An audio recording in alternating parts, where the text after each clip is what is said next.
Hi guys, and welcome back to the part 3 of our series on how to create clothes for The Sims 4. So in our last video, we used Blender to mold our mesh into for our game.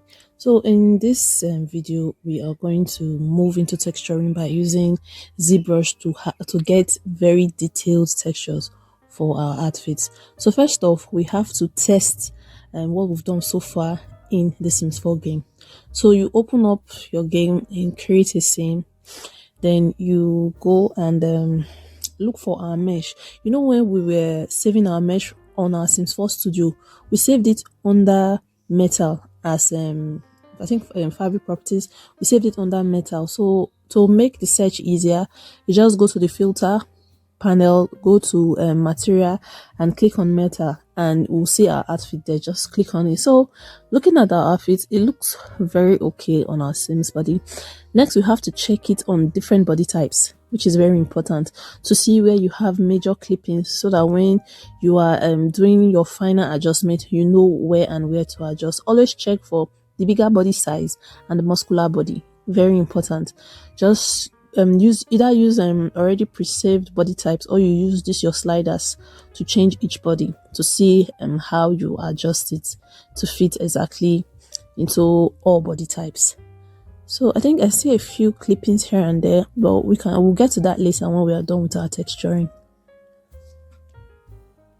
Next, after we've done the testing, you go to your folder where you saved all your Blender files and open your texture file.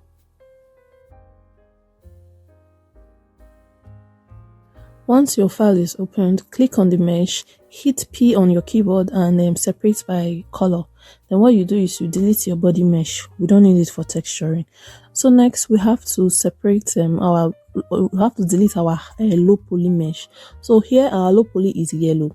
So once you've clicked on yellow, you delete all mesh except the that's the mesh for closing each opening. Yes, so you can delete everything. Then this cycle mesh, that's where we closed all openings for this our mesh. Don't delete it, because if you delete it, you will not be able to apply texture as that particular mesh will not be available. So take note.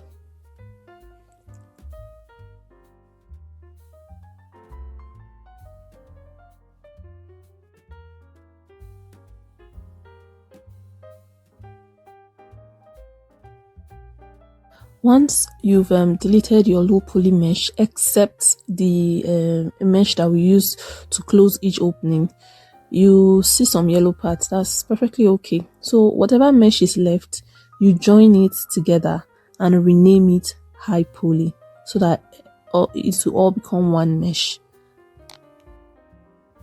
And then the next thing you have to delete is our reference mesh.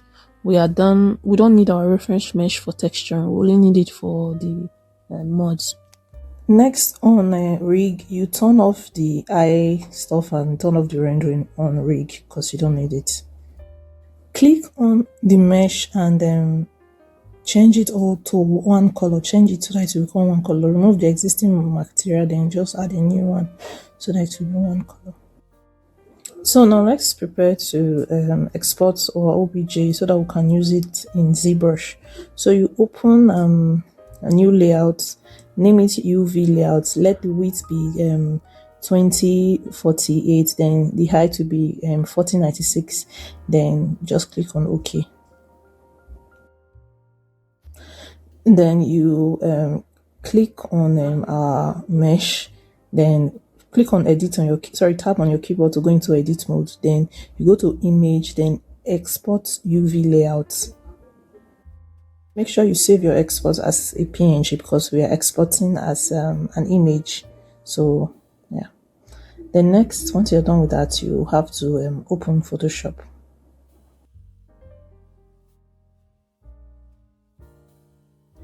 Now, as you open your image in photo, that your exported UV layout in Photoshop, then you go to image, go to canvas size, then you click on this arrow down button. Make sure you do that. Then you change the width from change the height to 2048 so that it will be a square. Make sure that down arrow this thing, you click on it.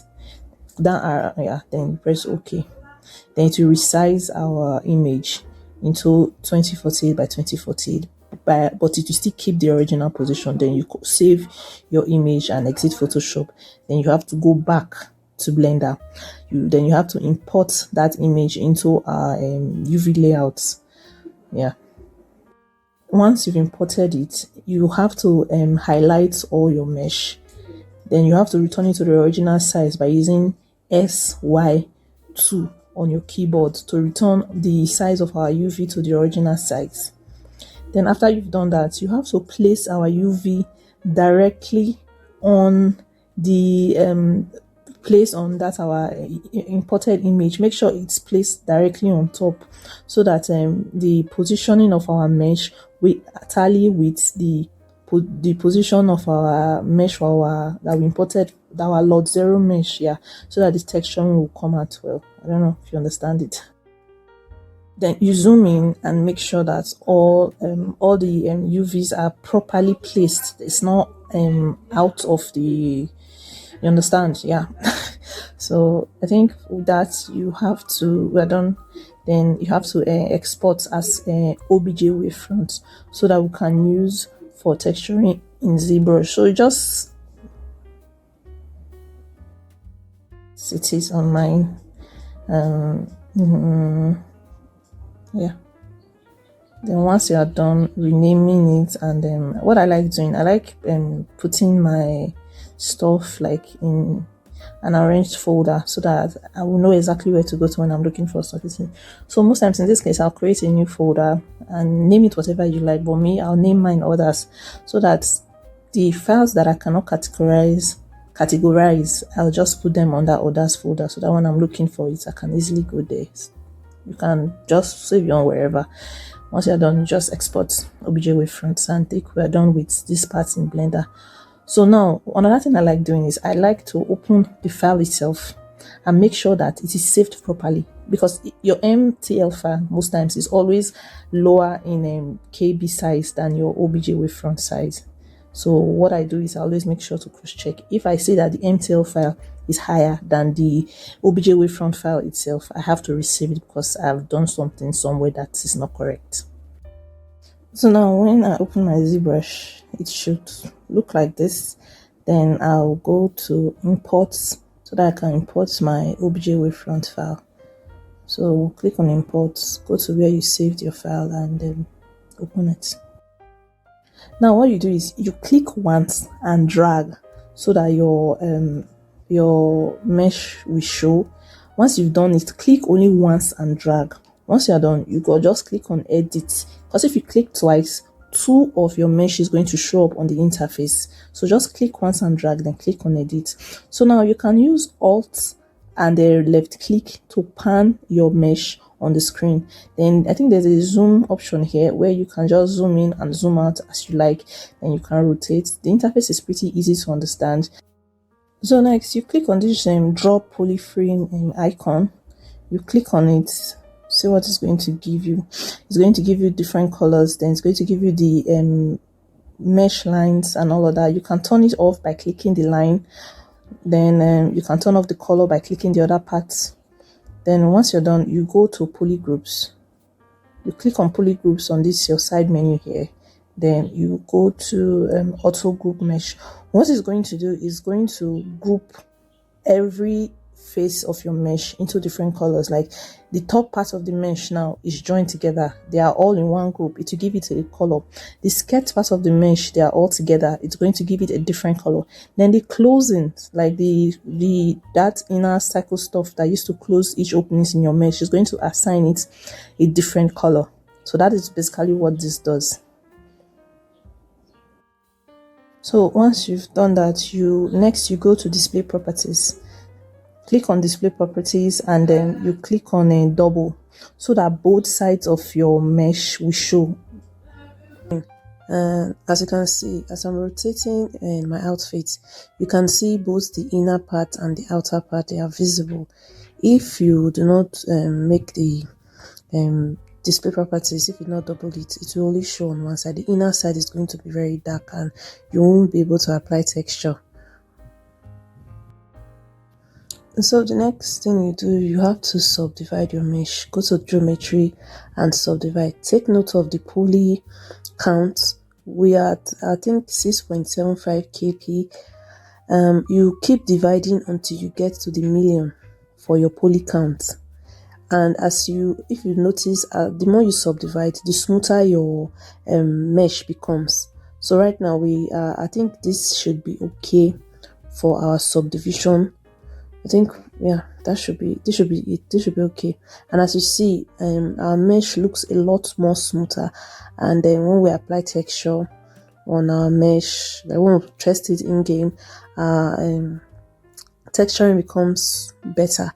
So now this is where normally you can add a little more details with your brush from your ZBrush, but I don't have any brush. I didn't buy any brush for this ZBrush. I don't think I need it. So once I'm done with subdividing, I just export,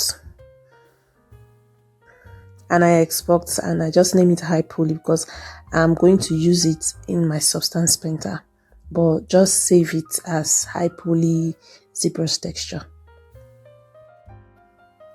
So as usual, I like confirming if my file was saved correctly. I told you before, if your MTL file is higher, the KB is higher than your OBJ file, meaning you did not save correctly, just redo the steps again, redo the exporting method again, so that when you're importing your file into another software, then it will import correctly. So I think we're done for this part, and on the next part we'll be using Substance Painter for more texturing details, because what I'm doing is I like very fine details for my mesh.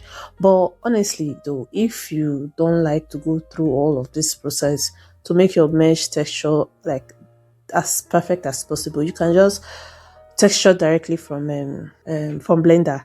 Just do a little tweaking here and there. I'll try and make a video on texturing directly in Blender, but for now, bye, and I'll see you in the next part. Thank you.